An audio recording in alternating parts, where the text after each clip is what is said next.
Welcome back to Scriptures Unlocked. I'm Elias Monroe. And I'm Rachel Sinclair. Today, we're unpacking the idea of rewards in heaven. It's a phrase most of us have heard, but maybe haven't really examined closely. Right. I think a lot of people imagine it like a divine prize ceremony. Live a good life, collect your trophy, and enjoy your mansion in heaven. Yeah, the spiritual Olympics. But when we read what Jesus actually said, it becomes clear he wasn't talking about stockpiling rewards for the afterlife. He was describing a new way of life now. Jesus' words in Matthew 6:19-21 really frame this well. Do not store up for yourselves treasures on earth, where moth and rust destroy, but store up for yourselves treasures in heaven. For where your treasure is, there your heart will be also. That's the heart of it. Where your treasure is, there your heart will be also. It's not about future luxury. It's about present transformation. When Jesus talked about rewards, he often tied them to attitudes and actions, not achievements. In Matthew 5:7-9, during the Sermon on the Mount, he said, "Blessed are the merciful, for they will be shown mercy. Blessed are the pure in heart, for they will see God." These aren't medals, they're experiences of God's kingdom breaking into our world. When we live with mercy, purity, and peacemaking, we're not earning heaven, we're tasting it. When we obey Jesus' teachings to feed the hungry, care for the sick, and visit those in prison, as he described in Matthew 25:35-36, "For I was hungry and you gave me something to eat. I was sick and you looked after me. I was in prison and you came to visit me."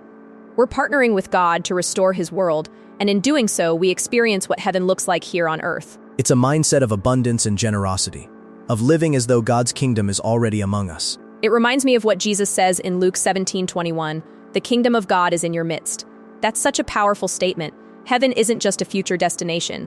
It's a present reality we can participate in when we live in alignment with God's will. Exactly. When we live generously, sharing meals, helping neighbors, showing hospitality, we begin to experience what life in Eden was meant to be: joy, peace, and unity with God and one another. And those moments, the laughter shared at a table, the relief of someone receiving help, the gratitude between strangers, those are heavenly rewards. They're not material things, they're soul things: gratitude, joy, peace, and belonging. And maybe most importantly, they deepen our trust in God.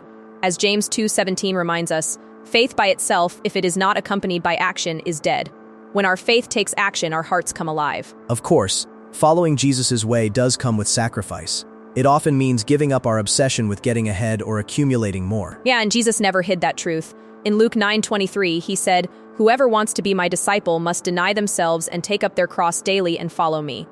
Living that way may cost us something in worldly terms, but it frees us spiritually. Because when we use our possessions and opportunities to bless others, we loosen our grip on things that are fading away. Like 1 Timothy 6:17-19 says, "Command them to do good, to be rich in good deeds. In this way they will lay up treasure for themselves, so that they may take hold of the life that is truly life." I love that phrase, the life that is truly life. That's what Jesus offers, not comfort or convenience, but a freedom that comes from love unshackled by greed. So maybe the question isn't, what reward will I get in heaven, but how can I live heaven's rewards now? Because every act of generosity, forgiveness, or compassion lets us experience a glimpse of eternity. And when we learn to treasure things like mercy, gratitude, and divine love, those are the incorruptible rewards that never fade. Or as Jesus put it in Matthew 6:33, "Seek first the kingdom of God and his righteousness, and all these things will be given to you as well." When we do that, we discover that heaven isn't far away at all. It's already breaking in, right here, right now, through lives shaped by love.